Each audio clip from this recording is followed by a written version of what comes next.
When I asked about my husband's sister's engagement dinner, he said, "Oh, that was yesterday. Just immediate family." A week later he called panicked. "My card was declined. Did you pay the bill?"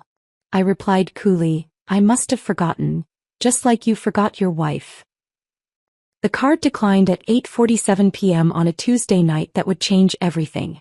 I was standing in our marble-countered kitchen, phone pressed to my ear, listening to Jeffrey's panicked voice crackling through the speaker from some upscale restaurant downtown. "Nicole, my card just got declined in front of the Harrison Industries team. Did you forget to pay the bill?" His voice carried that particular strain of public embarrassment mixed with private accusation that I had grown to recognize over 12 years of marriage. "I must have forgotten," I replied, my voice steady despite the earthquake occurring beneath my professional exterior. "Just like you forgot your wife yesterday." The silence that followed stretched longer than the 20 floors between our downtown apartment and the street below. Through our floor-to-ceiling windows, the city lights twinkled like distant stars, each one representing someone else who was probably having a better evening than the one unfolding in my marriage. I could hear the restaurant noise in the background, the clink of expensive silverware against china, the murmur of business conversations that Jeffrey so desperately wanted to be part of. Before we continue with Nicole's journey, I want to thank you for joining me in exploring stories about financial boundaries and self-respect in relationships. If you believe that everyone deserves recognition for their contributions, please consider subscribing to support more empowering content. Now let's witness how this situation develops. But let me back up 6 hours to when this perfect Tuesday morning began with our usual choreographed dance of disconnection.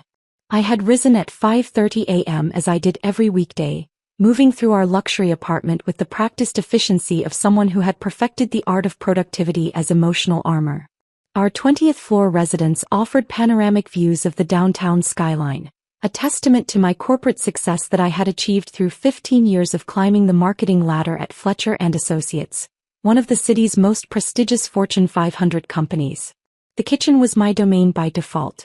I had researched every appliance, from the professional-grade espresso machine that ground beans from a local roastery I had discovered, to the induction cooktop that heated our breakfast with scientific precision. Jeffrey sat at the marble island, laptop open, reviewing what he optimistically called his consulting proposals but which I privately recognized as variations on the same theme he had been pitching unsuccessfully for the past 3 years. "Good morning," I said, measuring coffee beans with the same attention to detail I applied to quarterly budget allocations at work. The ritual was soothing in its predictability. Premium coffee, steel-cut oats with organic honey, fresh fruit arranged on plates that had cost more than most people's weekly grocery budget. Jeffrey glanced up briefly. "Morning. I need to finish this proposal before my meeting with the Peterson Group." He returned his attention to the screen, fingers typing with the urgency of someone perpetually behind schedule. I nodded, adding cream to my coffee while calculating the monthly cost of his networking efforts. The Peterson Group meeting would inevitably require lunch at an expensive restaurant, charged to our joint account without discussion. His previous 3 meetings with potential clients had followed the same pattern, each promising to be the breakthrough that would establish his independent consulting practice. The morning light streamed through our windows, illuminating the carefully curated life we had constructed. Every piece of furniture bore my research fingerprints. The dining table had been selected after comparing dozens of options for durability and aesthetic appeal.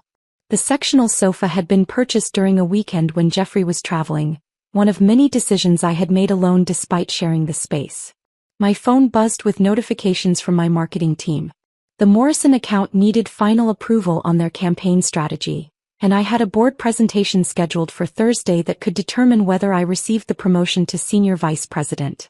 The corporate world valued my strategic thinking, sought my analysis and compensated me accordingly. At Fletcher & Associates I was Nicole Richardson, the marketing executive who had secured 3 major clients in the past year and consistently exceeded revenue targets. At home I was simply Jeffrey's wife, the woman who ensured bills were paid and lifestyle maintained. The irony was not lost on me as I reviewed our banking app while finishing breakfast. The mortgage payment of $2,800 would automatically withdraw from my account the following day. Jeffrey's car payment of $650 for the luxury sedan he insisted was essential for client meetings. My car payment was $300 less for a practical vehicle I had purchased based on reliability ratings rather than image projection. Insurance premiums, utility bills, property taxes, maintenance fees for our building's amenities, all flowing seamlessly from my corporate salary while Jeffrey pursued his entrepreneurial dreams with the financial safety net I provided. I had never begrudged him this support, believing that marriage meant partnership and that my professional success should benefit both of us. But partnership implies mutual investment, shared decision-making, recognition of contribution. I should be home by 7, Jeffrey said, closing his laptop with the satisfaction of someone who had accomplished something meaningful. The Peterson meeting could run long if they're interested in the quarterly restructuring proposal. I nodded, mentally adjusting dinner plans while wondering if he would remember to ask about my day or my upcoming board presentation. The Morrison campaign success had been featured in our industry newsletter, a professional achievement that had required months of strategic planning and client relationship building. Jeffrey had read the article briefly and commented that it was nice before returning to his own concerns. His consulting business occupied the second bedroom of our apartment, a space I had helped design with built-in shelving and professional lighting. His business cards were printed on premium stock paper. His website featured professional photography I had arranged and paid for. His marketing materials bore the subtle influence of my professional expertise, advice given freely during late evening conversations about his client acquisition strategies. Yet when his family gathered for important celebrations, when his sister Christina announced major life milestones, when his mother organized holiday festivities, I discovered my role through absence rather than inclusion. The pattern had developed so gradually I had initially attributed it to oversight, to the natural chaos of busy lives and competing priorities. Yesterday's revelation about Christina's engagement dinner had crystallized years of accumulated evidence into undeniable clarity. Jeffrey had mentioned it casually, almost as an afterthought while I was preparing our evening meal. Oh, that was yesterday. Just immediate family. 7 words that had shattered my understanding of where I fit in the family structure I helped finance. The same family that contacted me directly when they needed professional advice for their business ventures. Christina had spent hours on the phone seeking marketing consultation for her boutique launch, expertise I had provided without charge while using my industry connections to secure favorable supplier arrangements. Jeffrey's brother Michael regularly sought my financial guidance for his investment decisions, trusting my corporate experience over his own limited business knowledge. I was family enough for unpaid labor, professional enough for business consultation, successful enough to subsidize their lifestyle choices, but not significant enough to merit inclusion in their celebrations. The realization had settled in my chest like a stone, heavy and cold and impossible to ignore. Now, standing in our kitchen with Jeffrey's panicked voice echoing through the phone speaker, I felt the satisfaction of someone who had finally stopped accepting treatment she did not deserve. The declined card was not an oversight or a billing error. It was the first consequence of a pattern that had gone unchallenged for too long. "Nicole, I need you to call the bank immediately," Jeffrey continued, his voice carrying the assumption that I would drop everything to solve his problem. "This is embarrassing. The Harrison team specifically chose this restaurant, and now they're questioning whether I can handle their account." I looked out at the city lights, at the life I had built through professional competence and financial discipline, and felt something shift inside me. Something that would not be shifted back. "I think you should handle this one yourself, Jeffrey." The phone hung silent between us, Jeffrey's panicked breathing echoing from the restaurant where his professional reputation was crumbling in real time. I could hear him shifting, probably looking around at the Harrison Industries team, searching for words that would salvage the situation. "Nicole, this isn't the time for games," he said finally, his voice dropping to that controlled whisper men use when they are furious but trying to maintain public composure. "I need you to fix this now." I ended the call. The quiet that followed felt different from our usual evening silences. This was not the comfortable quiet of two people sharing space while pursuing separate activities. This was the charged silence that comes after a line has been crossed, after words have been spoken that cannot be taken back. 3 weeks earlier that line had not existed. 3 weeks ago I had been genuinely excited when Christina called to announce her engagement to David, her voice bubbling with the kind of joy that makes you smile even when you are alone in your office reviewing quarterly projections. I had been finishing a presentation for the Morrison account when her call came through, and I had immediately pushed aside my marketing materials to focus entirely on her happiness. "Nicole, I have the most amazing news," she had said, and I could hear her practically vibrating with excitement through the phone.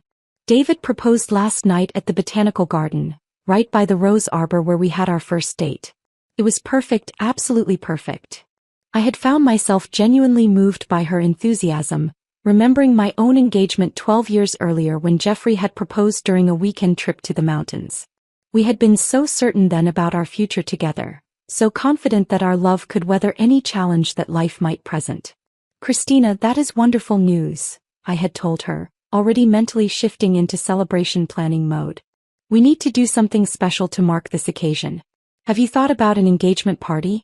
I know some excellent event planners if you want something elegant, or we could do something more intimate at home if that feels more personal." Her response had been warm but vague. "Oh, we are definitely planning something. David wants to keep it simple, but you know how these things grow. Jeffrey has some ideas about photographers and venues." That should have been my first warning sign. Jeffrey had ideas about photographers and venues for his sister's engagement party, but I was hearing about these plans secondhand through the bride-to-be rather than participating in the discussion directly. At the time, I had attributed this to Jeffrey's desire to surprise me with a well-organized celebration, or perhaps to his natural tendency to take charge of logistics when he felt passionate about something. 2 days later, Jeffrey had approached me in our home office where I was reviewing campaign materials for a client presentation.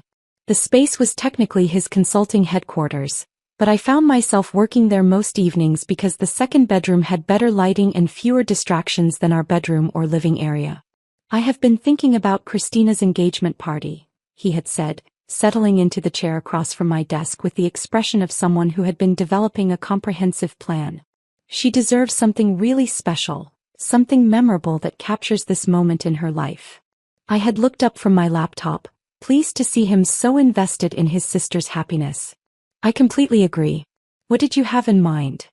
"Professional photography," he had said immediately, as if he had been rehearsing this conversation. "Not just someone taking snapshots with their phone, but real professional documentation. Christina will want these photos for the rest of her life, and David's family is flying in from Seattle specifically for this celebration." The enthusiasm in his voice had been infectious, and I had found myself nodding along with his vision. "That sounds perfect. Do you have someone in mind, or should I reach out to some photographers I have worked with for corporate events?" "Actually, I already contacted Marcus Rivera. He does those beautiful wedding shoots you see in the lifestyle magazines. His work is incredible, really artistic and elegant. The only thing is his packages start at $1,500. Jeffrey had paused there, letting the number settle between us while studying my expression for any sign of resistance. This was a familiar dance in our marriage. He would present an expense as if it were already decided, then wait to see whether I would object to the financial commitment he had made on our behalf. $1,500 is substantial, I had said carefully, not wanting to dampen his enthusiasm for celebrating Christina but also trying to understand the scope of what we were committing to financially. "Is that for the engagement party specifically, or does that include other events like the wedding?" "Just the engagement party. But Nicole, think about how much this means to Christina. She has been waiting for this moment her entire adult life, and David is such a great guy. They deserve to have this milestone documented beautifully." He had been right, of course. Christina did deserve beautiful documentation of her engagement celebration. She had been dating David for 3 years, and their relationship had the kind of steady, supportive foundation that suggested they would build a strong marriage together. If professional photography would contribute to their happiness and create lasting memories, then $1,500 was a reasonable investment in family celebration. "Of course," I had said, already mentally adjusting our monthly budget to accommodate the expense. "Should I transfer the money to your account, or do you want me to pay Marcus directly?" The relief in Jeffrey's expression had been immediate and complete. "I will handle the payment arrangements. Marcus prefers to work with one point of contact for coordination purposes." I had nodded and returned my attention to the Morrison campaign materials, satisfied that we were contributing meaningfully to Christina's celebration. It was only later, much later, that I would recognize the careful way Jeffrey had structured that conversation. He had presented the expense as if it were a joint decision while actually seeking my financial approval for plans that had already been finalized without my input. The photographer payment had been the first crack in what I had believed was our partnership approach to family decisions. The second crack had come through my direct professional relationship with Jeffrey's family members, a pattern that had developed so gradually I had not initially recognized its significance. Christina had called me at my office the previous year, her voice carrying the nervous energy of someone about to make a significant request. "Nicole, I hope this is not too presumptuous, but I was wondering if I could ask for some professional advice about the boutique." Her boutique had been a dream she had been nurturing for years, a curated collection of contemporary women's clothing with an emphasis on sustainable materials and local designers. She had been working with a business loan officer to secure startup funding, but the bank had requested a comprehensive marketing strategy as part of her loan application. "I know you are incredibly busy with your own clients," she had continued, "but I was hoping you might be willing to look at my business plan and maybe offer some suggestions about the marketing approach. I would completely understand if you do not have time, but Jeffrey mentioned that you have experience with retail campaigns." I had been genuinely touched by her request and impressed by her thoughtful approach to launching her business. Too many entrepreneurs rushed into retail ventures without adequate planning, but Christina had clearly been researching her market and developing realistic projections for growth and profitability. "I would be happy to review your business plan," I had told her immediately. "Marketing strategy is exactly the kind of challenge I enjoy, and retail has some unique considerations that are worth exploring carefully." What followed had been 3 months of intensive consultation work. I had reviewed her target demographic analysis, helped refine her brand positioning, connected her with suppliers I knew from corporate partnerships, and even introduced her to a graphic designer who specialized in retail identity development. The work had been genuinely engaging, the kind of strategic thinking I enjoyed most about my professional role. Christina's boutique had launched successfully, exceeding her first-year revenue projections by 30%. She had credited my marketing guidance as essential to her success, and I had felt genuinely proud to have contributed to her entrepreneurial achievement. But I had never been invited to the boutique's launch party. I had learned about the celebration through social media posts, seeing photos of Jeffrey's entire family gathered in Christina's beautifully designed retail space, toasting her success with champagne and admiring the clothing displays I had helped conceptualize. When I had mentioned the party to Jeffrey later that evening, he had seemed genuinely surprised by my interest. "Oh, that was just a small thing for immediate family and the initial investors. Christina wanted to keep it low-key since the business is still so new." Immediate family and initial investors. Categories that apparently did not include the marketing executive who had donated months of professional expertise to ensure the business launch succeeded. The pattern had repeated itself with Jeffrey's brother Michael and his investment portfolio questions, with Jeffrey's mother Margaret and her small business tax concerns, with family friends who needed professional referrals for their own corporate challenges. I had become the family's unpaid business consultant, valued for my expertise and connections but somehow not significant enough to merit inclusion in their social celebrations.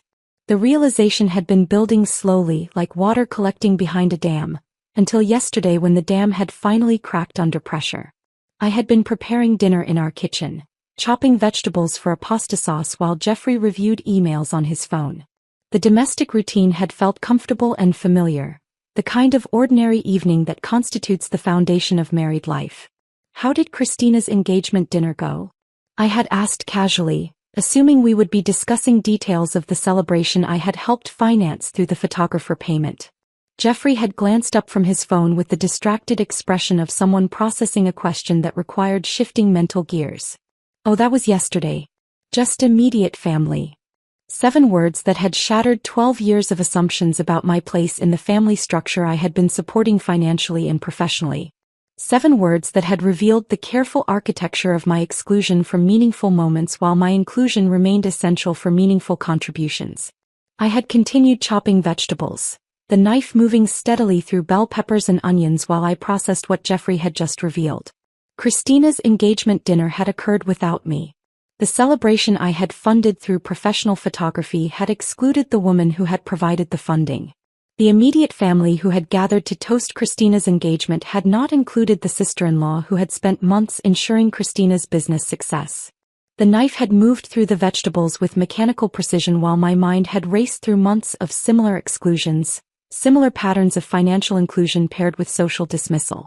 Now, standing in our kitchen with Jeffrey's restaurant emergency creating a crisis of his own making, I felt the satisfaction of someone who had finally stopped pretending that patterns were coincidences. The city lights continued twinkling beyond our windows, indifferent to the collapse occurring in our marble-countered paradise. The city lights blurred as tears I had not realized were forming finally spilled over. I stood motionless in our kitchen, gripping the marble countertop with both hands as the full weight of Jeffrey's casual dismissal settled into my bones. The physical sensation was startling in its intensity, not the sharp pain of a sudden injury, but the deep, spreading ache of something fundamental shifting inside my chest. My breathing had become shallow, almost mechanical, as if my body was conserving energy for some crisis it sensed approaching. The familiar knot in my stomach that had appeared during Jeffrey's restaurant call had tightened into something resembling nausea, a churning discomfort that made me press one hand against my abdomen while the other maintained its death grip on the counter. This was not the first time I had felt this particular combination of dismissal and isolation, I realized with uncomfortable clarity.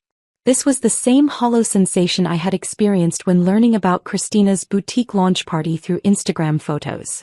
The same quiet devastation that had followed discovering Jeffrey's college roommate had been included in family game nights I had never been invited to attend.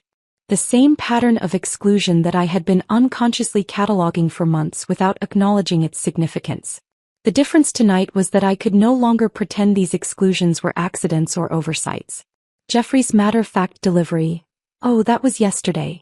Just immediate family," had carried no guilt, no recognition that my absence might have been hurtful or even notable. The engagement dinner I had helped fund through professional photography had occurred without the woman who had provided the funding, and Jeffrey had not considered this worth mentioning until directly questioned. I found myself moving toward our home office without conscious decision, drawn to the space where productivity had always provided refuge from emotional complexity.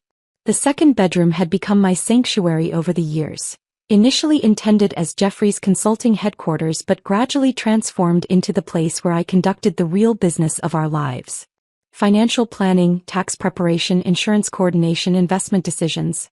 All the administrative work that kept our lifestyle functioning smoothly while remaining invisible to Jeffrey unless something went wrong. The desk chair welcomed me with familiar comfort as I settled into the space where I felt most competent and valuable. My laptop screen illuminated automatically, displaying the Morrison campaign materials I had been reviewing earlier. The client presentation was scheduled for Thursday morning, and the campaign strategy represented 6 months of strategic development that would likely secure my promotion to senior vice president. At Fletcher & Associates, my contributions were measured, acknowledged, and compensated appropriately. But tonight, even work could not provide its usual escape from personal disappointment. I opened our banking application with the methodical precision I typically reserved for quarterly business reviews. The numbers appeared on screen with stark clarity, each transaction representing a decision made, a priority established, a choice about where our resources would be allocated. The mortgage payment scheduled for automatic withdrawal tomorrow. Utility bills that maintained the comfort of our 20th floor apartment. Insurance premiums that protected our assets and health. Jeffrey's car payment, nearly twice the cost of my own vehicle, automatically charged to our joint account every month. His networking event fees, restaurant expenses for client meetings, conference registrations for professional development opportunities, all funded through my corporate salary without corresponding consultation about strategic planning or expected return on investment. The photographer payment for Christina's engagement party appeared in our transaction history, $1,500 transferred to Marcus Rivera's account the day after Jeffrey's enthusiastic presentation about professional documentation. I stared at that line item for several minutes, calculating not just its financial impact but its emotional cost. $1,500 to document an event I was never intended to attend. Professional photography to capture memories I was not considered significant enough to create. As I scrolled through months of financial data, a different kind of accounting began taking shape in my mind. Not just tracking expenses and income, but calculating the emotional economics of my relationships. How much had I contributed to Jeffrey's family celebrations compared to how often I had been included in meaningful participation? How many hours of professional consultation had I provided to family members compared to how many social invitations I had received? Christina's boutique consultation alone represented approximately 40 hours of strategic planning, market analysis, and supplier coordination. At my corporate consulting rate, that work would have been valued at $12,000. But I had provided it freely, willingly, because I believed family relationships operated on principles of mutual support rather than transactional exchange. The boutique launch party photos on social media had featured Jeffrey's entire extended family celebrating Christina's success. Parents, siblings, cousins, even family friends I recognized from holiday gatherings. The business plan I had helped develop was being celebrated by people who had contributed encouragement and emotional support, while I, who had contributed actual professional expertise essential to the venture's success, had not been considered worth inviting. Jeffrey's brother Michael had contacted me directly 6 months earlier seeking investment advice for his retirement portfolio. I had spent an entire Saturday afternoon reviewing his financial situation, researching fund options, and creating a diversified investment strategy that had already generated significant returns. When Michael had celebrated his portfolio performance at Jeffrey's birthday dinner, I had learned about the gathering through Jeffrey's casual mention 2 days after it occurred. The pattern was undeniable once I allowed myself to examine it objectively. I was valuable enough for unpaid professional labor, reliable enough for financial support, knowledgeable enough for business consultation. But I was not significant enough for social inclusion, not important enough for advance notice of family events, not worthy enough to merit consideration when celebration guest lists were created. I had become the family's unpaid contractor, hired for specific services, compensated through assumed gratitude, dismissed when the work was complete. The realization struck me with the force of professional clarity applied to personal relationships. In business, I would never accept such an arrangement. No client would expect months of strategic consultation without appropriate compensation. No professional relationship would survive systematic exclusion from project completion celebrations. No vendor would tolerate being essential for service delivery but peripheral for success recognition. Yet in my marriage, in my family relationships, I had been accepting precisely this treatment for years without recognizing its fundamental dysfunction. I leaned back in the desk chair, studying our apartment through the office doorway. Every piece of furniture, every appliance, every decorative element bore evidence of my research and decision-making. The sectional sofa I had selected after comparing durability ratings and warranty options. The dining table I had purchased during a weekend when Jeffrey was traveling, one of countless decisions I had made independently despite sharing the space. Even our home reflected my supporting character status. I was responsible for creating and maintaining the environment where Jeffrey could pursue his consulting aspirations, but I was not considered an equal partner in decisions about how that environment was used for social purposes. The kitchen where I had prepared countless meals for family gatherings that occurred without advance consultation about my schedule or preferences. The dining room where Jeffrey hosted his college roommate for dinner parties I discovered through cleanup evidence the following day. The living room where family members visited for business advice sessions that began and ended without social conversation or personal interest in my life beyond my professional expertise. I had been funding and facilitating Jeffrey's social and professional life while occupying an increasingly marginal role in both domains. My contributions had enabled his networking efforts, family celebrations, and relationship maintenance activities, but my presence at the events those contributions made possible was considered optional or even unwelcome. The supporting character realization carried a bitter clarity that was both devastating and oddly liberating. Supporting characters exist to advance other people's storylines. They provide essential services, create necessary conditions for main character success, and disappear when their utility has been exhausted. They are defined by their function rather than their intrinsic value, appreciated for their contributions rather than their company. For 12 years, I had been Jeffrey's supporting character, reliable for bill payment and lifestyle maintenance but insufficiently interesting to merit leading role consideration in his family narrative. Tonight, sitting in our home office surrounded by evidence of my financial contributions and professional competence, I understood that supporting characters have one significant advantage over main characters. They can choose to leave the story entirely. The city lights continued sparkling beyond our windows, each one representing someone else who might be having a very different evening than the one unfolding in our marble-countered paradise. Someone who was valued for their presence as much as their contributions. Someone who was included in celebrations they helped create. Someone whose relationships operated on principles of mutual respect rather than convenient utility. I closed the banking application and opened a new document on my laptop, the cursor blinking steadily as I began to consider what a different story might look like. The cursor blinked steadily on the blank document as memories began surfacing with uncomfortable precision. I found myself typing dates and events, creating a chronological record of occasions where my financial contributions had been essential but my physical presence had been deemed optional. The exercise felt like conducting a forensic audit of my own life, examining evidence I had previously dismissed as isolated incidents. Last Christmas emerged as the most glaring example. I had coordinated the entire holiday celebration at our apartment, researching caterers, selecting wine pairings, arranging floral displays that transformed our living space into something worthy of a magazine feature.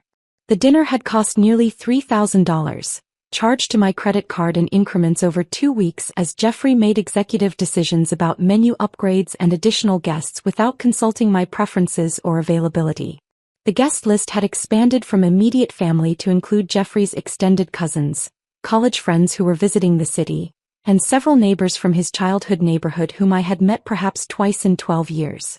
I had discovered the final headcount through Jeffrey's casual mention that we would need additional chairs, delivered while I was reviewing invoices for specialty ingredients I had never agreed to purchase. During the celebration itself, I had spent the evening managing kitchen coordination and ensuring serving dishes remained full while guests gathered in our living room discussing topics that somehow never included my professional achievements or personal interests. When Jeffrey's cousin had asked about my work at Fletcher & Associates, Jeffrey had provided a summary of my role that minimized my responsibilities and eliminated any mention of my recent promotion opportunities. The following week, Jeffrey had mentioned how much his family had enjoyed the evening and appreciated our hospitality. Our hospitality, as if he had contributed equally to the planning, preparation, and financial investment that had made the celebration possible. When I had suggested that future holiday gatherings might benefit from advanced discussion about guest lists and budget parameters, Jeffrey had dismissed my concerns as unnecessary complications that would diminish the spontaneous family atmosphere. Spring had brought the family vacation to Martha's Vineyard, another event where my credit card had been essential but my schedule had been secondary. Jeffrey's parents had selected the dates based on availability of their preferred rental property, then informed Jeffrey that we were expected to participate in the week-long celebration of his father's retirement. The rental cost alone had been $4,500, automatically charged to our account along with airfare for all participants and restaurant reservations for nightly dinner celebrations. I had learned about the vacation timing through Jeffrey's request that I clear my schedule for the designated week, delivered as if my professional commitments were easily adjustable accessories rather than carefully planned obligations with significant consequences for client relationships and project timelines. When I had explained that the proposed dates conflicted with crucial presentations for 2 major accounts, Jeffrey had suggested that I could join the family for a long weekend rather than the full week. The compromise had satisfied no one. I had attended 3 days of family activities where conversation consistently returned to shared memories from decades of joint experiences I had not witnessed, inside jokes that required extensive background explanation, and reminiscences about Jeffrey's childhood that excluded me entirely from meaningful participation. My shortened visit had been treated as evidence of my insufficient commitment to family relationships rather than recognition of the professional sacrifices I had made to participate at all. Most revealing had been the inclusion of Brian Matthews, Jeffrey's college roommate who had recently moved to the city and reconnected through social media. Brian had been invited to join family dinners within 6 weeks of his relocation, included in weekend activities with an enthusiasm that contrasted sharply with the reluctant accommodation of my schedule constraints. During game nights at Jeffrey's parents' house, Brian's opinions about sports and politics were solicited and valued while my contributions to conversation were politely acknowledged before discussion returned to topics where my perspective was considered irrelevant. The comparison was particularly striking because Brian represented exactly the kind of casual acquaintance that families typically include gradually, after establishing comfort and compatibility through repeated interactions.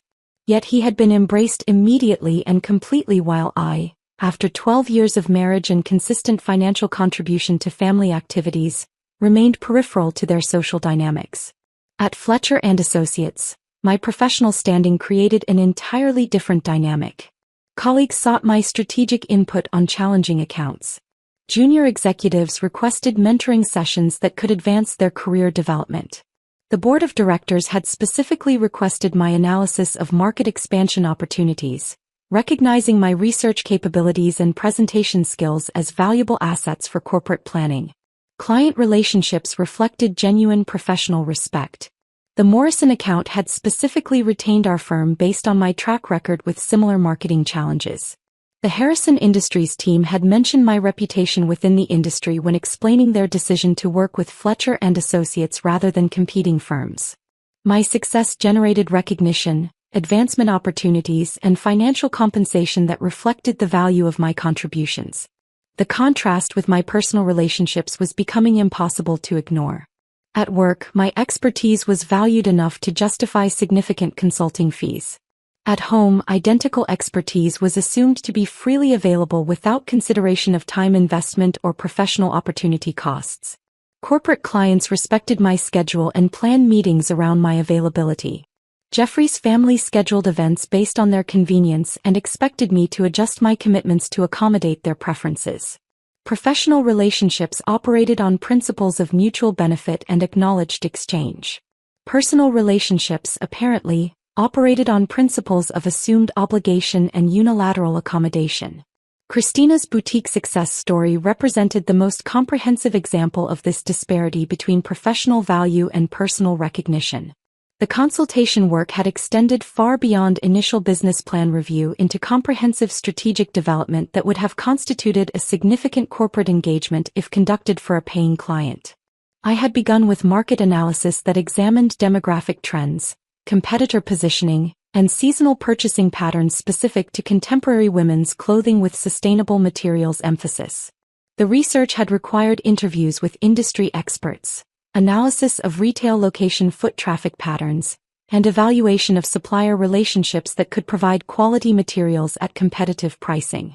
Brand development had involved extensive collaboration with Christina on positioning strategy that would differentiate her boutique from established competitors while appealing to environmentally conscious consumers willing to invest in higher-priced sustainable options. We had developed messaging frameworks, visual identity guidelines, and marketing materials that reflected sophisticated understanding of target demographic preferences and purchasing behaviors. Supplier negotiations had leveraged my corporate relationships to secure favorable terms with textile manufacturers and independent designers who typically required substantial minimum orders or extended payment schedules. My professional reputation had enabled Christina to establish credit relationships and inventory arrangements that would have been impossible for a startup retail operation without established business history.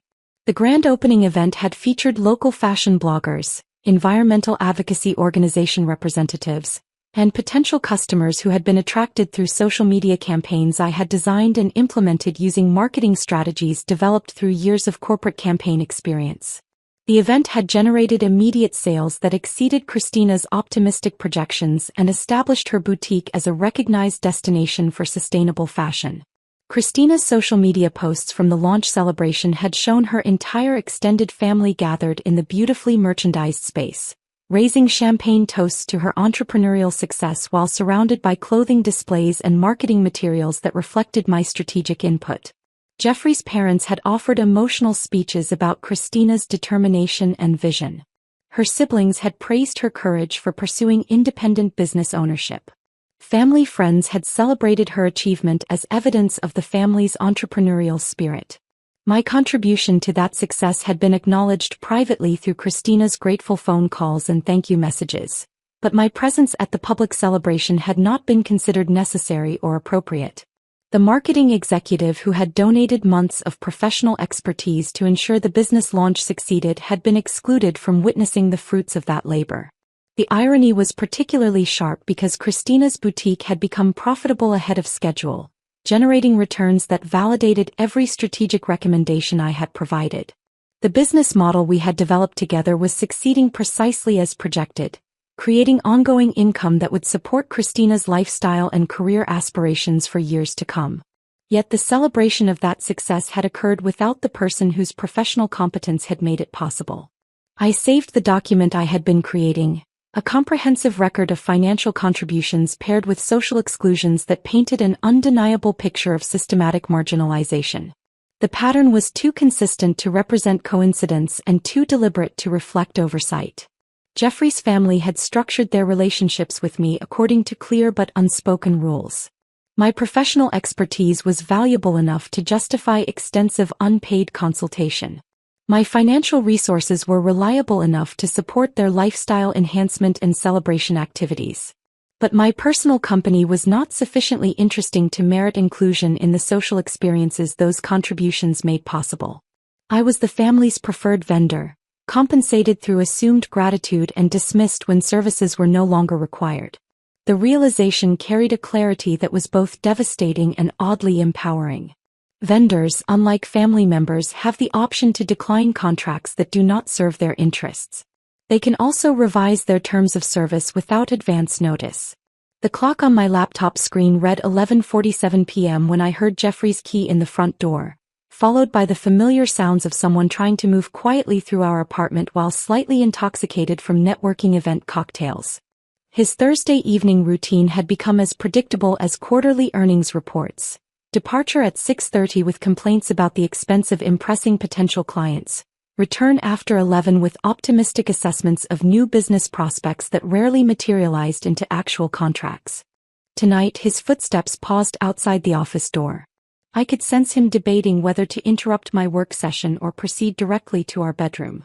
The decision apparently favored avoiding potentially uncomfortable conversation about his restaurant embarrassment, because the footsteps continued down the hallway followed by the soft click of our bedroom door closing. Perfect. Thursday evenings had become my most productive planning time precisely because Jeffrey's absence guaranteed uninterrupted focus on complex projects requiring sustained concentration. Corporate strategy development, quarterly budget analysis, long-term investment planning. All the detailed work that formed the foundation of professional success but demanded several hours of uninterrupted mental engagement. Tonight's project would be more personal than any quarterly report, but it would require the same methodical approach and comprehensive analysis that had earned my reputation for strategic thinking at Fletcher & Associates. I opened a new spreadsheet and began itemizing our monthly expenses with the precision I typically applied to client campaign budgets. Housing costs appeared first. The $2,800 mortgage payment that represented the largest single expense in our financial structure. Utilities averaged $340 monthly, including internet service that supported both my corporate work and Jeffrey's consulting activities. Property taxes and building maintenance fees added another $600 monthly to our housing obligations. These represented legitimate joint expenses that I would continue managing regardless of changes to our financial architecture. Married couples sharing living space reasonably split costs for shelter, utilities, and basic household maintenance. The apartment served both our professional needs and provided shared benefits that justified shared responsibility for core expenses. Transportation costs required more nuanced analysis. My car payment of $420 monthly supported a reliable vehicle selected based on safety ratings and maintenance costs rather than image considerations. Jeffrey's car payment of $650 reflected his preference for luxury features and premium brand positioning that enhanced his consulting practice's perceived success level. The distinction between necessity and professional enhancement would become crucial for budgetary allocation decisions. Insurance premiums, grocery expenses, and basic household supplies represented another category of shared obligations. Health insurance through my corporate benefits plan covered both of us at minimal additional cost. Property insurance protected our joint assets. Food purchases and household maintenance items served mutual needs that justified continued joint funding. But discretionary expenses revealed the pattern of unilateral decision-making that had characterized our financial relationship for years. Restaurant meals averaged nearly $800 monthly, primarily driven by Jeffrey's client entertainment expenses and networking dinner obligations. These business development costs had never generated corresponding revenue increases for his consulting practice, yet they continued expanding without discussion about return on investment expectations. Clothing purchases had reached an average of $400 monthly, again driven primarily by Jeffrey's perception that successful consultants required extensive professional wardrobes for client meetings and industry events. His networking event fees, conference registrations, and professional development expenses added another $300 monthly to our discretionary spending. Gift purchases for family celebrations had averaged $250 monthly over the past year, including the photographer payment for Christina's engagement party, holiday presents I had never participated in selecting, and birthday gifts for family members who had not acknowledged my own birthday except through Jeffrey's representation. The mathematical clarity was sobering. Our joint household obligations totaled approximately $4,000 monthly, reasonable expenses for our income level and lifestyle preferences. But discretionary spending had reached nearly $2,000 monthly, controlled entirely by Jeffrey's preferences and professional aspirations without corresponding consultation about priorities or expected benefits. More significantly, the discretionary expenses consistently supported Jeffrey's professional and social activities while my own preferences and professional needs received minimal consideration in budget allocation decisions. My professional development opportunities were funded through corporate reimbursement programs rather than household budget allocation, despite generating the income that made Jeffrey's extensive networking activities financially possible. I opened our online banking platform and began researching account options for financial restructuring. Individual checking accounts would provide complete autonomy over discretionary spending while maintaining joint responsibility for agreed-upon household expenses. Automatic transfer capabilities would enable seamless funding of shared obligations without requiring ongoing coordination or discussion about routine expenses. The process required careful attention to legal implications and asset protection considerations. Married couples in our state maintained certain joint property rights regardless of account structures, but individual accounts would establish clear boundaries around discretionary spending decisions and eliminate unauthorized access to funds designated for specific purposes. I calculated precise amounts needed for household expense coverage, adding reasonable buffer amounts for unexpected costs and seasonal variations in utility expenses. The remaining portion of my income would transfer to individual accounts where spending decisions would reflect my own priorities rather than Jeffrey's assumptions about automatic availability of funds for his professional and social activities. Documentation would be essential for establishing clear boundaries and tracking compliance with the new financial architecture. I created spreadsheet templates for categorizing expenses as either joint obligations or individual discretionary spending, with specific criteria for determining appropriate allocation of ambiguous costs like shared meals that might serve both personal and professional purposes. Friday morning would require discreet consultation with my financial advisor and family law attorney to ensure that restructuring plans complied with legal requirements and protected my interests appropriately. The conversation would need to address asset protection strategies, joint debt responsibilities, and potential implications for future financial planning, including retirement accounts and investment portfolios that had been funded primarily through my income. Professional consultation felt crucial because the financial restructuring represented more than simple convenience or control issues. This was comprehensive boundary establishment that would affect every aspect of our marriage's economic foundation. The changes needed to be legally sound, practically implementable, and strategically positioned to achieve intended outcomes without creating unintended consequences. My corporate experience with vendor contract negotiations provided useful framework for these personal financial boundaries.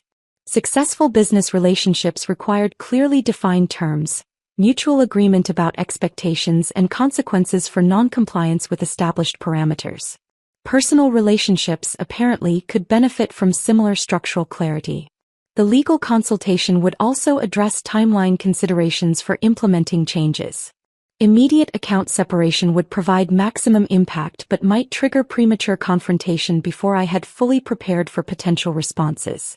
Gradual implementation could minimize initial resistance but might allow time for countermeasures that could complicate the restructuring process. Asset protection strategies required particular attention given the significant income disparity between Jeffrey and myself. My corporate salary represented the primary funding source for our lifestyle, while Jeffrey's consulting income remained irregular and insufficient for maintaining current expense levels. Protecting my financial resources from unlimited access needed to balance appropriate spousal support with reasonable boundaries around discretionary spending. The attorney consultation would need to address potential divorce implications as well, though I had not yet determined whether financial boundary establishment represented marriage preservation strategy or preparation for potential separation. Either outcome required protecting my economic interests and ensuring that years of financial contribution to joint lifestyle did not create unfavorable legal precedents for future asset division discussions. By 2:30 a.m., I had created comprehensive financial restructuring plans that would establish clear boundaries while maintaining appropriate support for legitimate joint obligations. The documentation included detailed budgets, implementation timelines, legal consultation schedules, and contingency plans for various response scenarios. The strategic planning process had provided the same satisfaction as successful campaign development for challenging corporate clients. Complex problems required systematic analysis, creative solutions, and careful implementation planning. The emotional components of personal relationships might complicate execution compared to straightforward business negotiations, but the fundamental principles of strategic change management remained applicable. I saved all documents to encrypted files on my personal laptop, separate from any shared devices or cloud storage platforms that Jeffrey could access. The financial restructuring would proceed according to my timeline and strategic preferences rather than his comfort level with changes to established patterns. Friday's legal consultations would provide final confirmation of implementation strategies. Then Jeffrey would discover that vendors, unlike family members, maintain the right to revise their terms of service whenever current arrangements no longer serve their interests. The city lights had dimmed considerably during my planning session, but I felt more alert and focused than I had in months. Strategic thinking, it appeared, was excellent medicine for emotional clarity. Friday morning arrived with the crisp efficiency I had planned for implementation of my financial restructuring. While Jeffrey remained asleep, recovering from his networking event optimism and cocktail consumption, I executed the account separation with the methodical precision of a corporate restructuring project. New banking relationships established, automatic transfers configured, credit card authorizations revised. By 8:30 a.m., the financial architecture of our marriage had been fundamentally altered without a single conversation or confrontation. The legal consultations proceeded exactly as anticipated. My financial advisor confirmed that individual account management represented sound asset protection strategy, while the family law attorney verified that married individuals maintained complete authority over income earned through their individual professional activities. The restructuring was legally defensible, strategically sound, and immediately implementable. Jeffrey discovered none of these changes during his Friday routine of reviewing potential client communications and preparing for weekend networking opportunities. The transition period would last exactly 5 days.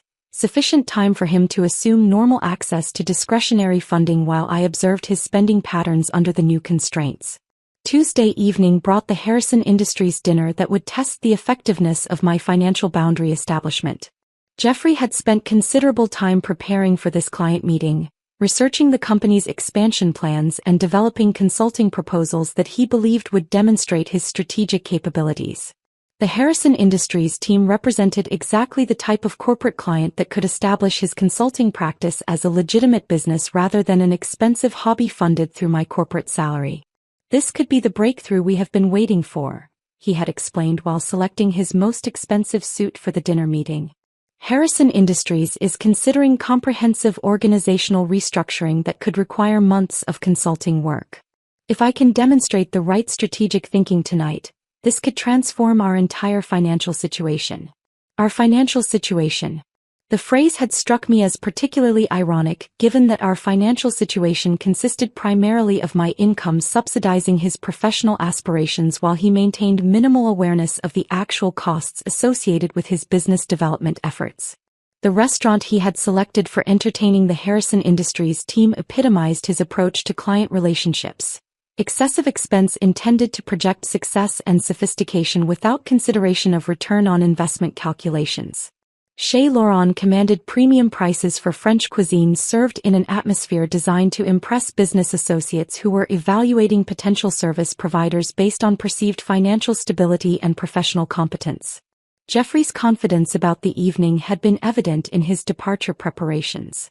Fresh haircut from the expensive salon downtown, premium cologne applied with the enthusiasm of someone anticipating professional triumph, briefcase containing customized presentation materials that had been printed at significant cost through a specialty business services company. The call came at 8:47 p.m., precisely as I had been reviewing quarterly projections for the Morrison account renewal. Jeffrey's voice carried that particular combination of shock and panic that accompanies unexpected public embarrassment in professional settings.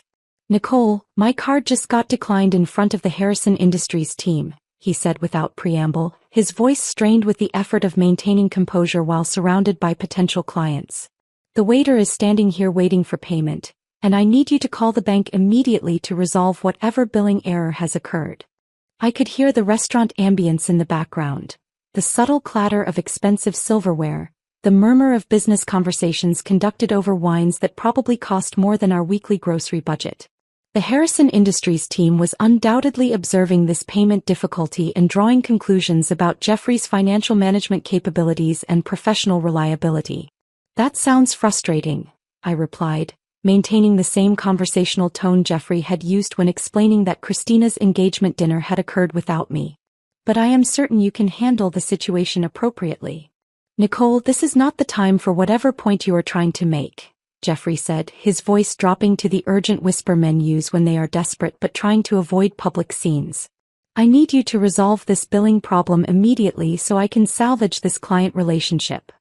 The desperation in his voice was palpable, and I recognized the exact sensation he was experiencing. The horrifying realization that you have been excluded from something essential while everyone around you witnesses your irrelevance.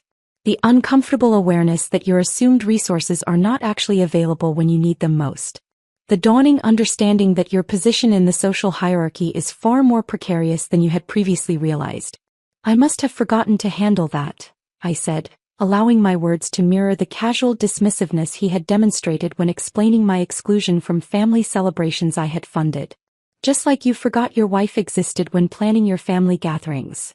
The silence that followed stretched longer than the distance between our apartment and the restaurant where Jeffrey was discovering the consequences of taking financial support for granted. I could imagine him standing near the payment station, phone pressed against his ear, while the Harrison Industries team observed his inability to conclude their business dinner successfully.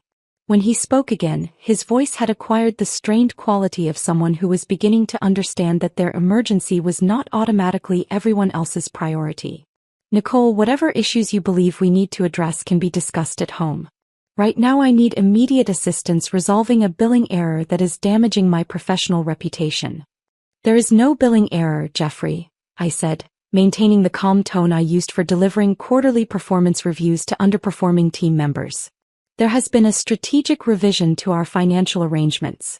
Your discretionary spending now requires advanced discussion rather than automatic approval." I could hear him breathing heavily, processing this information while standing in an expensive restaurant surrounded by potential clients who were witnessing his financial difficulties firsthand. The Harrison Industries team had probably never experienced a consultant who could not manage restaurant payment without calling home for authorization. "This is insane, Nicole. You cannot seriously be doing this to me right now, in front of the most important client meeting I have had all year." "I am not doing anything to you," I replied, opening the spreadsheet document I had prepared specifically for this conversation. "I am finally implementing appropriate boundaries around discretionary expenses that have been funded without consultation for months. Your client entertainment costs have averaged nearly $400 per week over the past 6 months, Jeffrey. That represents $20,000 annually in business development expenses that have generated exactly $0 in contracted revenue." The mathematical precision of my analysis appeared to shock him into momentary silence. Jeffrey had never calculated the cumulative cost of his networking and client entertainment activities because those expenses had been automatically funded through my income without requiring justification or performance measurement.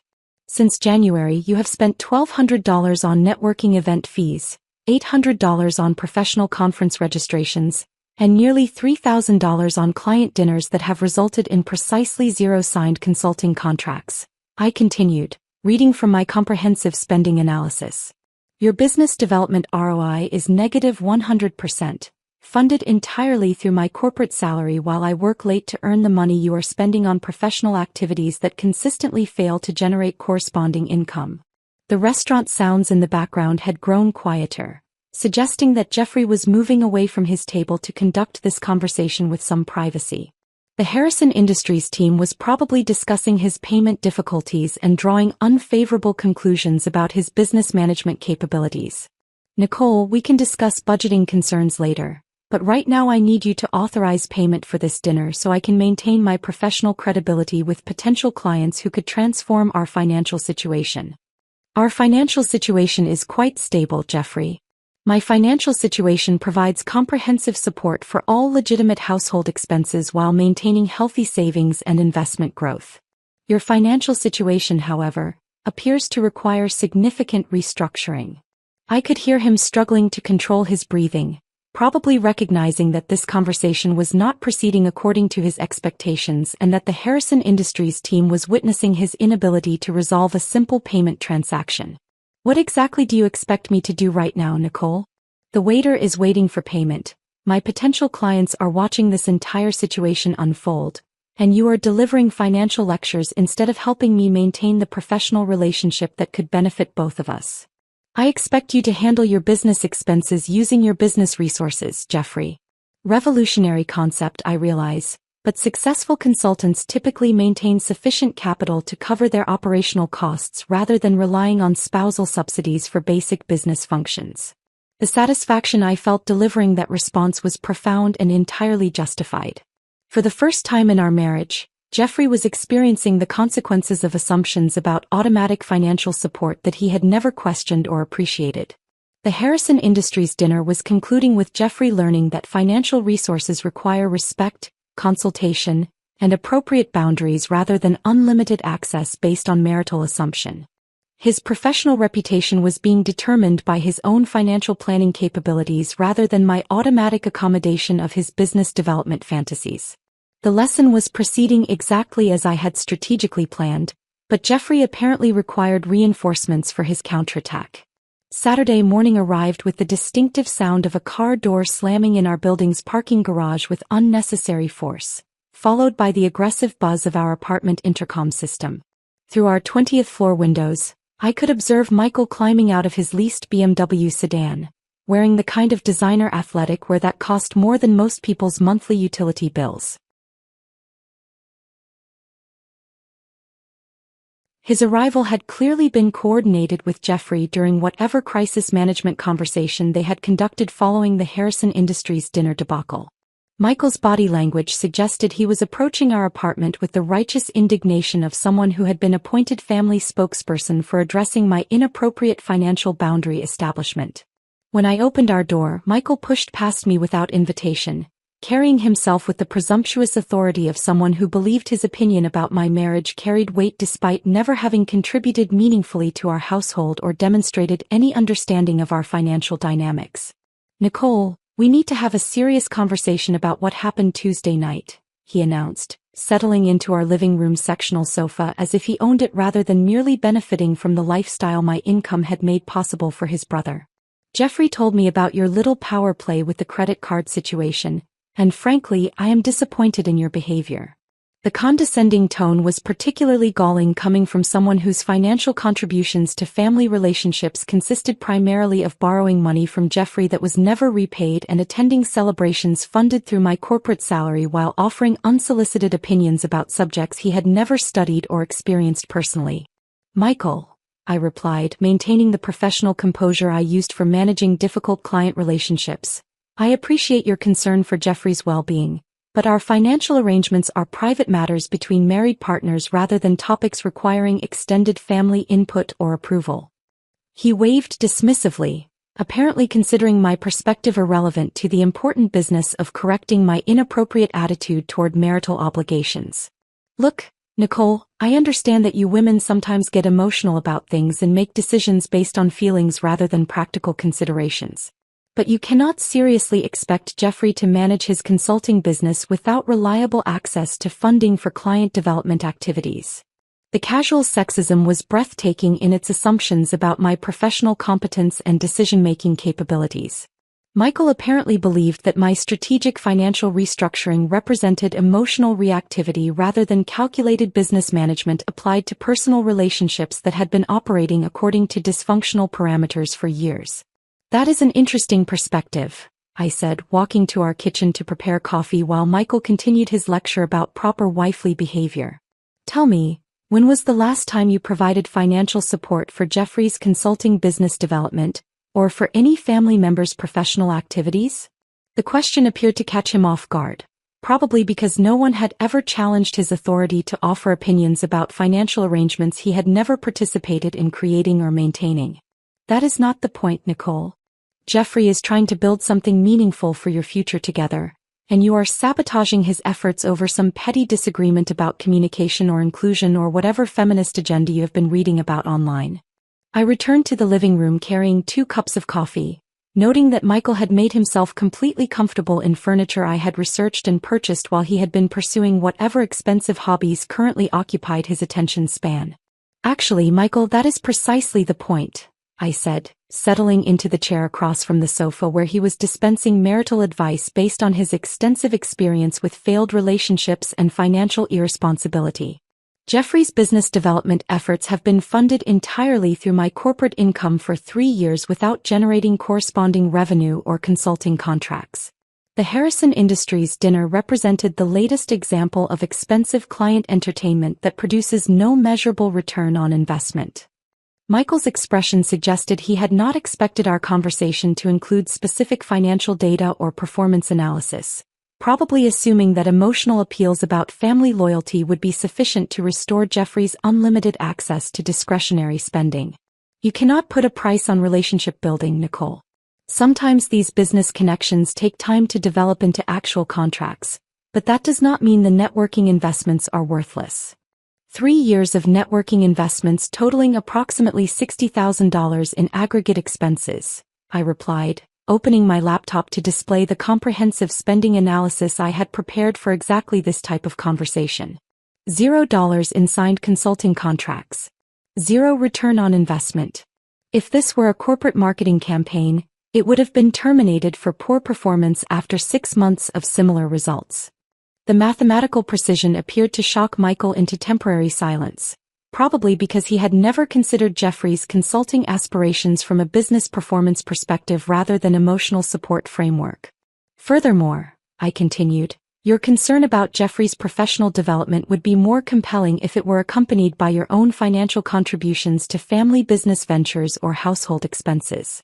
When did you last provide monetary support for family celebrations, business development costs, or shared household obligations? Michael shifted uncomfortably, clearly recognizing that his financial contributions to family relationships consisted primarily of consumption rather than production, attendance rather than organization, opinions rather than resources. I contribute in other ways, Nicole. Not everything valuable can be measured in dollars and cents. Such as? I asked, genuinely curious about what non-monetary contributions Michael believed justified his opinions about my financial decision-making and marital obligations. The silence stretched longer than our apartment lease agreement, filled only with the ambient sounds of Saturday morning traffic 20 floors below while Michael struggled to identify specific examples of his valuable contributions to family relationships or Jeffrey's business success. I provide emotional support and encouragement, he finally said, apparently considering cheerleading equivalent to financial investment in terms of relationship maintenance and business development assistance. That is admirable, I replied, maintaining the same tone I used for acknowledging junior colleagues who had mistaken good intentions for meaningful performance. However, emotional support does not pay for client dinners, networking event fees, professional conference registrations, or household expenses that enable Jeffrey to pursue consulting activities without generating corresponding income. Michael's discomfort was becoming increasingly visible as he confronted the uncomfortable reality that his parasitic relationship to everyone else's financial generosity had never been reciprocated through his own meaningful contributions to family welfare or business development. The point is, Nicole, marriage requires compromise and support for each other's dreams and aspirations. You cannot just cut off Jeffrey's access to resources when he is trying to build something important for both of your futures. You are absolutely correct, I agreed, surprising him with my concurrence before delivering the strategic clarification that would redefine the entire conversation. Marriage does require compromise and support for each other's dreams and aspirations. That is precisely why I spent 3 years providing unlimited financial support for Jeffrey's consulting business while receiving minimal consultation about spending priorities or strategic planning decisions. I leaned forward, applying the same focused attention I used for crucial client presentations where contract renewals depended on comprehensive performance justification. But support requires reciprocity, Michael. Respect demands acknowledgement of contributions. Partnership necessitates inclusion in decision-making processes that affect shared resources and family relationships. Jeffrey's consulting dreams have been subsidized through my corporate income for 36 months while I was systematically excluded from family celebrations that used my money for funding but considered my presence optional for participation. Michael's expression suggested he was beginning to understand that this conversation was not proceeding according to his expectations about feminine emotionality overwhelming practical business considerations. From this point forward, I continued, access to my financial resources will require demonstration of respect for my contributions, inclusion in planning processes that affect shared expenses, and reciprocal consideration of my professional needs and social preferences. These are standard business relationship parameters, not unreasonable personal demands. The paradigm shift was clearly causing Michael significant cognitive discomfort as he realized that his traditional assumptions about family hierarchies and gender roles were being challenged by someone with superior financial leverage and strategic thinking capabilities. This is ridiculous, Nicole. You are treating your marriage like some kind of corporate negotiation rather than a loving partnership between people who are supposed to support each other unconditionally. Unconditional support, I repeated, testing the phrase for logical consistency with actual relationship dynamics I had experienced. Michael, when was the last time anyone in Jeffrey's family provided unconditional support for my professional achievements, personal interests, or social preferences without expecting corresponding financial contributions or practical services in return? The question hung in our living room air like expensive perfume, present and impossible to ignore while Michael searched for examples that would support his theoretical framework about family relationships operating according to principles of mutual generosity rather than transactional exchange. His departure occurred with considerably less confidence than his arrival had demonstrated. The unprecedented experience of being held accountable for his opinions about financial arrangements he had never contributed to or fully understood had clearly shaken his assumptions about family authority structures and gender-based decision-making hierarchies. As Michael returned to his leased luxury sedan, probably preparing to report back to Jeffrey about my unreasonable demands for respect and reciprocity in marriage, I recognized that the family structure was being forced to confront their financial dependence on someone they had systematically undervalued for years. The message would spread through extended family networks with the efficiency of quarterly earnings reports, carrying news that their unpaid consultant and financial facilitator had established new terms of service that prioritized mutual respect over convenient utility. Change management, as any successful executive understands, requires clear communication about updated expectations and consistent enforcement of revised boundaries. The education process was proceeding exactly according to strategic planning projections.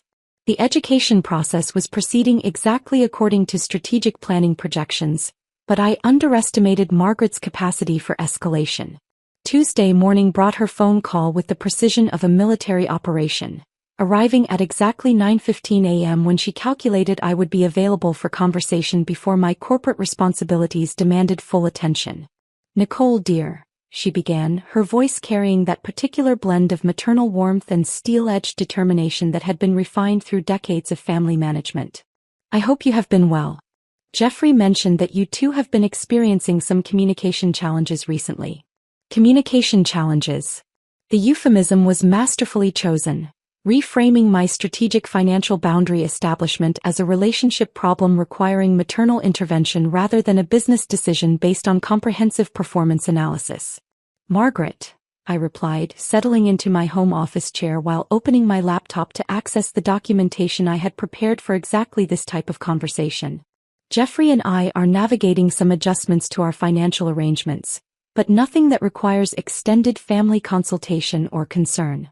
She proceeded without acknowledging my attempt to establish conversational boundaries, launching into her prepared presentation with the confidence of someone accustomed to achieving desired outcomes through persistence and emotional manipulation.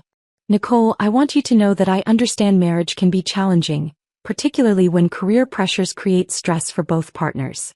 Jeffrey has always been ambitious, and sometimes ambitious men require additional support from their wives while they build something meaningful for the future. The framework she was establishing painted Jeffrey as the visionary entrepreneur whose dreams required spousal sacrifice, while positioning me as the potentially unsupportive wife whose selfishness might prevent family success. The narrative structure was sophisticated in its assumptions about gender roles and financial responsibilities within marriage. However, Margaret continued without pausing for my response, we have an immediate situation that requires resolution regardless of whatever personal issues you and Jeffrey are working through. Christina's wedding dress has been selected, and the boutique requires a deposit of $3,000 by Friday to secure the gown for her ceremony. $3,000. The amount was substantial enough to represent a significant financial commitment, but not so large as to seem completely unreasonable for wedding-related expenses. Margaret had clearly calculated the request to fall within the range of what she considered my normal spending patterns for family celebrations.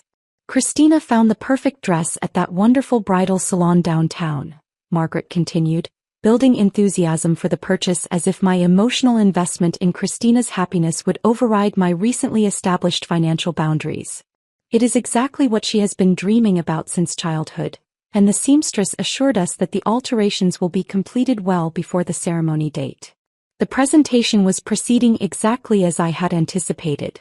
Margaret was appealing to my presumed emotional attachment to Christina's wedding success while assuming that family celebration expenses would automatically be approved regardless of consultation or inclusion in planning processes. Margaret, I interrupted, applying the same firm tone I used for redirecting unproductive client meetings. Was I consulted about this dress selection, or was my financial contribution simply presumed based on historical patterns of automatic payment for family expenses? The question appeared to catch her off guard, probably because direct challenges to her authority were unprecedented in her experience with family financial coordination. Well, Christina did mention that she hoped you would be willing to help with wedding costs, and of course we all assumed that you would want to contribute to such an important milestone in her life. That is an interesting assumption, I replied, opening the spreadsheet that documented months of financial contributions to family events that had excluded my participation. Christina hoped I would help with wedding costs and everyone assumed my willingness to contribute, but no one considered including me in the selection process or consulting my preferences about spending priorities. Margaret's voice acquired the slight strain that indicated she was beginning to recognize that this conversation was not proceeding according to her expectations about maternal authority and family financial hierarchies. Nicole, this is not the time for whatever grievances you have been collecting about family dynamics. Christina's wedding is happening in 3 months, and this dress deposit cannot wait for you to work through your personal issues with inclusion or recognition or whatever feminist concepts are influencing your perspective. The dismissive reference to feminist concepts was particularly revealing, suggesting that Margaret viewed my boundary establishment as ideological rebellion rather than practical business management applied to relationships that had been operating according to dysfunctional financial parameters. Actually, Margaret, this is precisely the time to address family financial planning that has been proceeding without consultation of the primary funding source, I said, maintaining professional composure while delivering strategic clarification about updated expectations. Family supporting family is a beautiful principle that I have embraced enthusiastically for 12 years of marriage. However, I have noticed that this principle appears to have selective application. Family supports family financially through automatic payment of celebration expenses, business development costs, and lifestyle enhancement purchases. But somehow family does not include family socially when meaningful participation might be expected. Margaret's silence stretched longer than quarterly budget approval processes, filled with the ambient sounds of her probably calculating alternative approaches to securing the dress deposit without acknowledging the validity of my concerns about systematic exclusion from family decision-making. Nicole, I understand that you feel overlooked sometimes, and perhaps we could have been more thoughtful about including you in planning discussions. But right now we have an immediate need that requires your financial assistance, and Christina should not suffer because of communication problems between adults. The strategic repositioning was expertly executed, framing Christina as the innocent victim of my unreasonable demands while maintaining Margaret's position as the reasonable mediator seeking practical solutions to unnecessary complications. That is exactly the problem, Margaret, I replied, recognizing the manipulation technique while refusing to be deflected from establishing clear boundaries about future financial arrangements. Christina should not suffer because of communication problems between adults. She should benefit from comprehensive planning that includes the people providing financial support in the decision-making processes that affect their resources. I opened my comprehensive analysis of family financial contributions over the previous 18 months, prepared specifically for this type of strategic negotiation. Since January of last year, I have contributed approximately $15,000 to Jeffrey's family celebrations, business development activities, and lifestyle enhancement purchases. The engagement party photography, holiday celebrations, networking event expenses, client entertainment costs, and various gift purchases that were charged to accounts funded through my corporate salary. The mathematical precision appeared to shock Margaret into temporary reconsideration of her assumptions about my emotional reactivity overwhelming practical financial analysis. However, I continued, my inclusion in planning processes for these expenditures has been minimal, and my participation in celebration activities has been consistently optional despite my essential role in funding those celebrations. The pattern suggests that my value to family relationships consists primarily of financial utility rather than personal significance. Margaret's response revealed the depth of her discomfort with having traditional family authority structures challenged through systematic documentation and business-level analysis. Nicole, you are making this much more complicated than necessary. Families help each other because that is what families do. You cannot apply corporate negotiation strategies to personal relationships that are based on love and mutual support rather than transactional exchanges. Love and mutual support, I repeated, testing the phrases for consistency with actual relationship dynamics I had experienced over 12 years of marriage and family interaction. Margaret, when was the last time your family demonstrated love and mutual support for my professional achievements, personal interests, or social preferences without expecting corresponding financial contributions or practical services in return? The question hung between us like expensive perfume, impossible to ignore while Margaret searched for examples that would support her theoretical framework about family relationships operating according to principles of generous reciprocity rather than systematic financial exploitation. Furthermore, I continued, applying the same focused determination I used for crucial contract negotiations where favorable terms required comprehensive justification. $3,000 for Christina's wedding dress represents a substantial financial commitment that warrants consultation with the person providing the funding. If this purchase is genuinely important for Christina's happiness, then including me in the selection process would demonstrate respect for both my financial contribution and my role as her sister-in-law. Margaret's voice acquired the strained quality that indicated she was confronting the uncomfortable reality that her traditional manipulation strategies were proving ineffective against someone with superior financial leverage and professional negotiation experience. What exactly are you expecting, Nicole? Christina has already selected the dress. The boutique requires the deposit by Friday, and your demands for inclusion cannot change arrangements that have already been finalized. My expectations are straightforward and entirely reasonable, I replied, maintaining the calm authority I used for setting clear parameters with difficult clients. Future family financial planning will include the people providing funding in decision-making processes, not merely payment processes. Respect and reciprocity will become prerequisites for access to my resources. Those requesting financial support will earn it through their own contributions and consideration rather than assumed entitlement based on family connections. The paradigm shift was clearly causing Margaret significant cognitive discomfort as she realized that her assumptions about family hierarchies and financial obligations were being challenged by someone with superior economic position and strategic thinking capabilities. This is unreasonable, Nicole. You cannot hold Christina's wedding dress hostage to prove some point about communication or inclusion. I am not holding anything hostage, Margaret.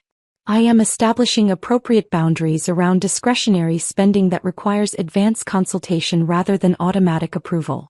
If Christina's dress selection had included my input as the person funding the purchase, we would not be having this conversation about deposit deadlines and payment authorization. The wedding dress ultimatum represented more than a single purchase decision. It symbolized the entire structure of family relationships that had operated according to my financial utility without corresponding recognition of my personal significance. Margaret's uncomfortable silence suggested she was beginning to understand that the family's unpaid financial consultant had established new terms of service that prioritized mutual respect over convenient exploitation. The traditional manipulation strategies that had successfully secured unlimited funding for family priorities were no longer effective against someone who had finally learned to value her own contributions appropriately. The traditional manipulation strategies that had successfully secured unlimited funding for family priorities were no longer effective against someone who had finally learned to value her own contributions appropriately.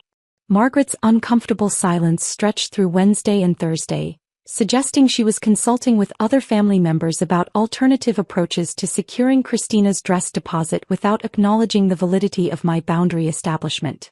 Friday afternoon brought an unexpected visitor who would transform my understanding of Jeffrey's financial deception from systematic thoughtlessness into deliberate manipulation designed to enhance his professional reputation at my expense. David arrived at our apartment carrying a leather portfolio that immediately suggested he was conducting business rather than making a social call.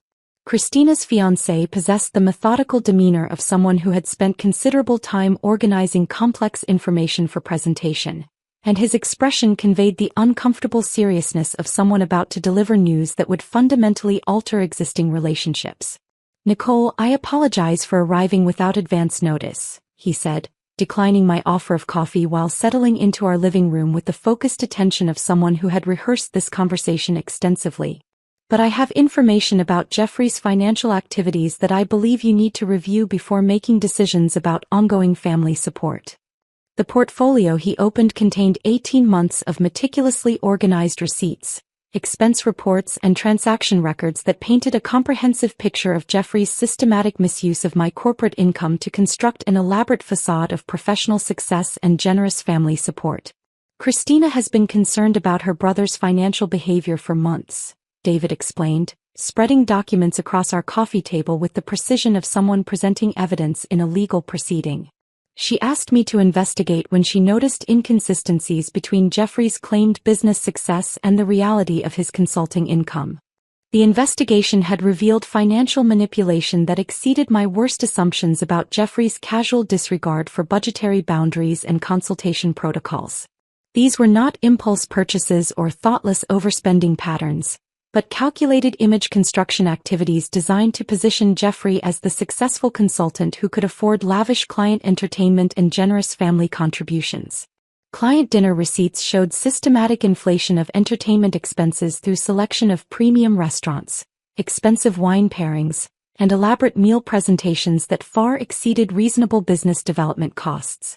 Jeffrey had been using my income to create an impression of financial success that would attract high-value clients impressed by apparent prosperity and sophisticated lifestyle preferences. Professional conference registrations revealed attendance at luxury industry events that provided minimal educational value but maximum networking opportunities in exclusive settings where appearance of affluence would enhance Jeffrey's credibility with potential clients. The expenses included premium accommodations, first-class travel arrangements, and entertainment activities that positioned him as the established consultant rather than the struggling entrepreneur he actually represented. Most damaging were the family support expenditures that had been presented to me as necessary contributions to important celebrations but had actually been designed to enhance Jeffrey's reputation as the generous family member who could afford to treat everyone lavishly. The engagement party photography, holiday celebration upgrades, and surprise gift purchases had been strategic investments in social capital that enhanced Jeffrey's standing within family hierarchies while being funded entirely through my corporate salary. The engagement party planning provides the clearest example of deliberate deception, David continued, presenting correspondence between Jeffrey and various vendors that revealed the scope of his unauthorized financial commitments using my resources. Christina had originally requested modest celebration consisting of dinner at a nice restaurant for immediate family members, with estimated costs of approximately $800 for the entire event. Jeffrey had systematically lobbied for elaborate enhancements including professional photography, premium catering options, specialty cocktail service, and custom decorations that would quadruple the original budget while creating the impression that he could afford sophisticated celebration planning for important family milestones. When Christina had expressed concern about escalating costs and their impact on my financial obligations, Jeffrey had assured her that money was not a concern because his consulting business was generating sufficient revenue to support generous family celebration expenses. The deception had been comprehensive and deliberate, designed to maintain Jeffrey's image as the successful provider while concealing his complete financial dependence on my corporate income. The decision to exclude you from the final celebration was Jeffrey's recommendation, David revealed, his discomfort evident as he delivered information that would devastate any remaining assumptions about accidental oversight versus deliberate exclusion. He convinced Christina that smaller gatherings would be more intimate and meaningful, but the real reason was his concern that your presence might lead to questions about expense authorization and budget approval that would reveal his lack of independent financial resources. Jeffrey had orchestrated my exclusion from the engagement celebration I had unknowingly funded because my presence represented potential exposure of his financial dependence and unauthorized spending patterns. The systematic exclusion had been calculated to protect his manufactured image as the generous family member rather than thoughtless oversight of my social significance. The evidence David presented documented a pattern of financial manipulation that transformed Jeffrey's consulting business from entrepreneurial aspiration into elaborate performance art funded entirely through my professional success while I remained unaware of the scope of resources being diverted to support his reputation management activities. Professional development expenses I had assumed were legitimate business investments had actually been luxury lifestyle enhancement purchases designed to create an appearance of success that would attract clients impressed by apparent prosperity. Networking event costs had included premium accommodations, entertainment expenses, and wardrobe upgrades that positioned Jeffrey as the established consultant rather than revealing his actual financial circumstances.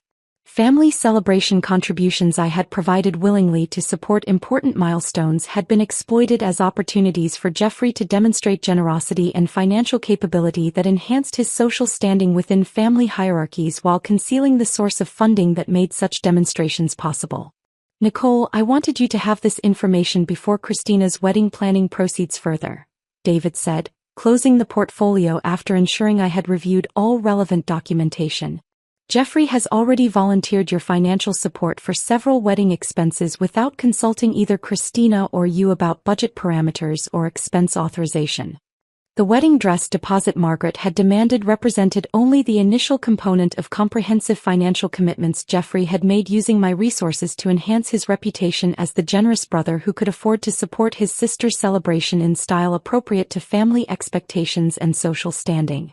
That evening's confrontation with Jeffrey represented the comprehensive performance evaluation our marriage had been avoiding for 12 years of increasingly dysfunctional financial arrangements and social relationship patterns that had operated according to my utility rather than my significance.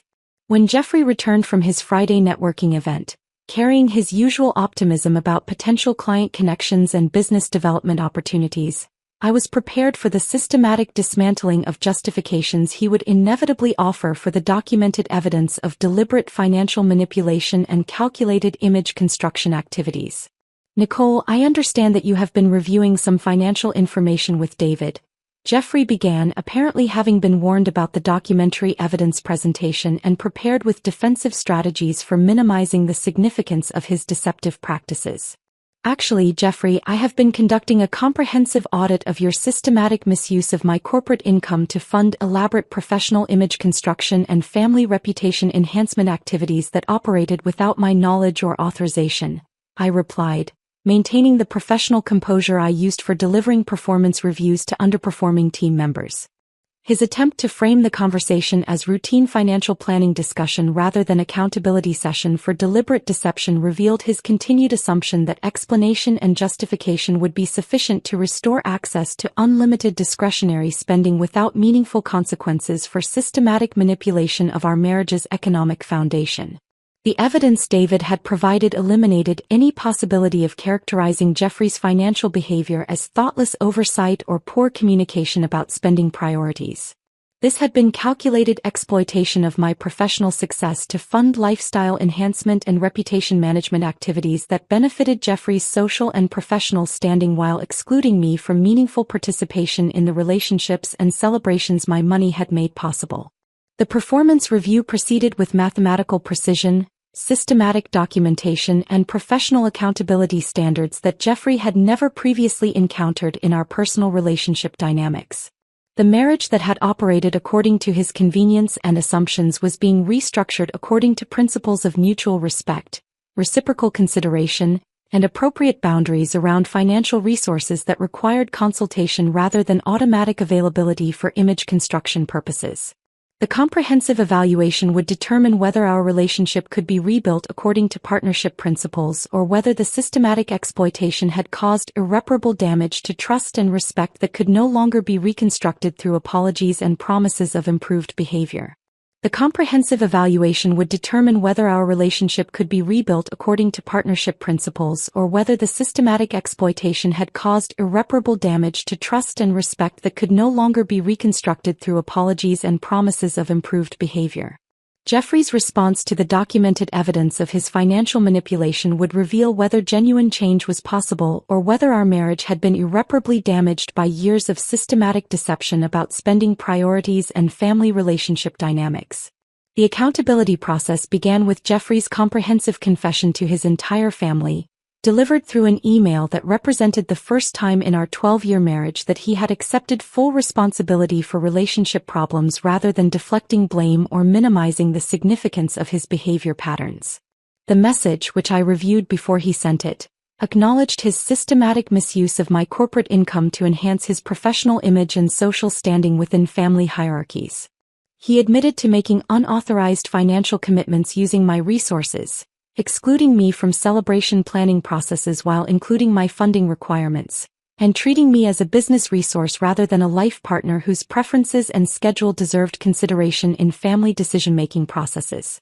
Most significantly, Jeffrey accepted responsibility for orchestrating my exclusion from family events that I had unknowingly funded, acknowledging that these exclusions had been calculated to protect his manufactured image as the generous provider rather than accidental oversights of my social significance. The confession eliminated his family's ability to characterize my boundary establishment as emotional overreaction or unreasonable demands for attention and recognition. The email generated immediate responses from family members who had previously supported Jeffrey's perspective about my supposedly unreasonable financial demands.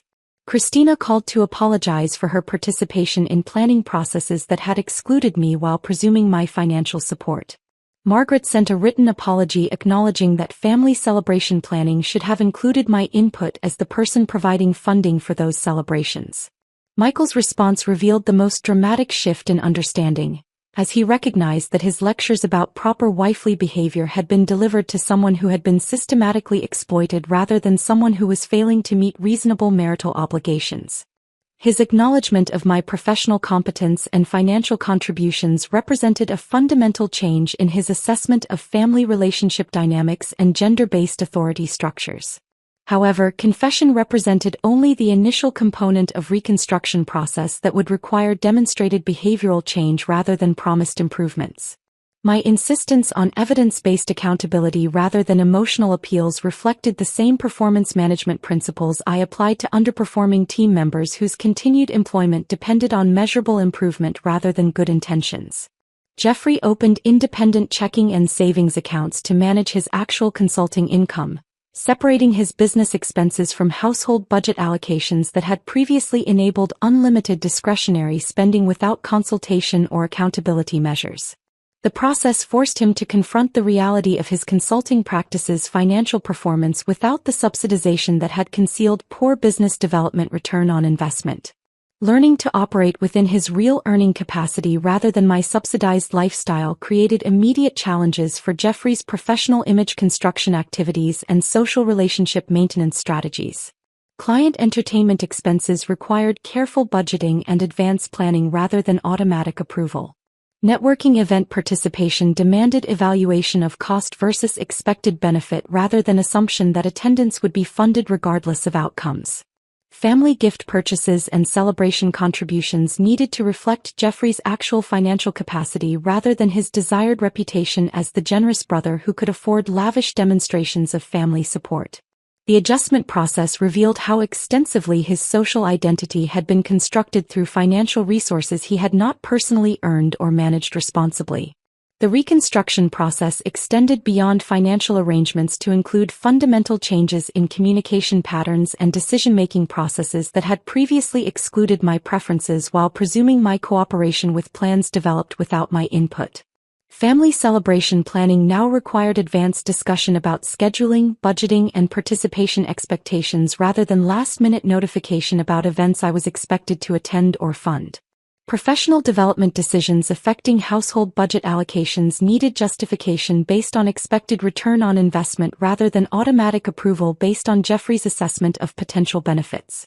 The business planning discipline I applied to corporate campaign development became the standard for evaluating Jeffrey's consulting practice expenditures and strategic initiatives.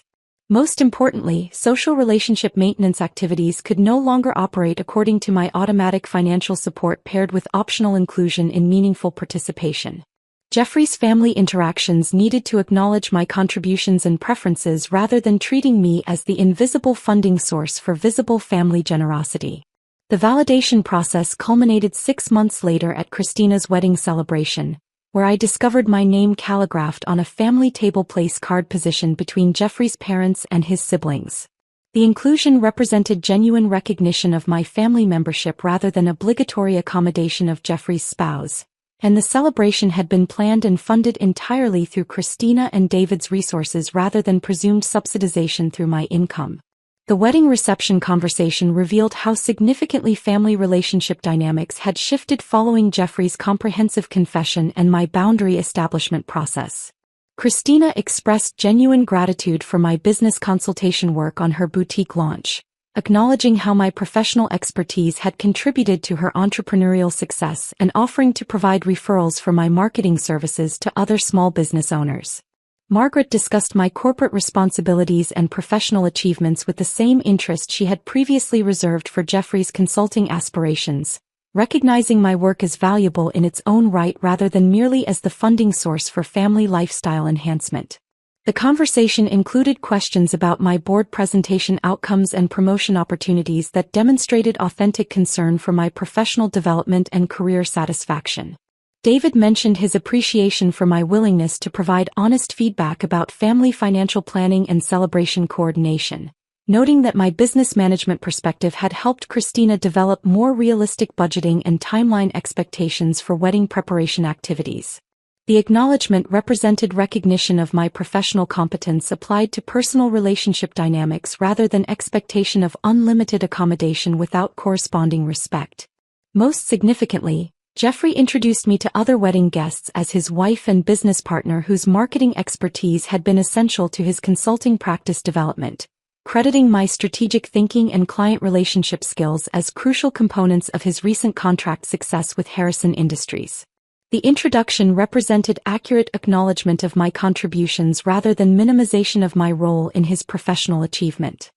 The foundation of authentic relationships that emerged from this reconstruction process operated according to principles of mutual respect and reciprocal consideration rather than assumed obligation and unilateral accommodation.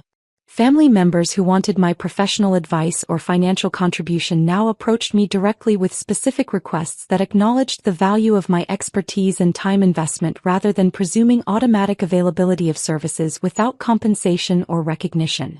Jeffrey's consulting business began generating consistent revenue once he applied the strategic planning discipline and client relationship management techniques I had been recommending for years, but which had been ignored while unlimited funding enabled him to avoid accountability for poor performance outcomes.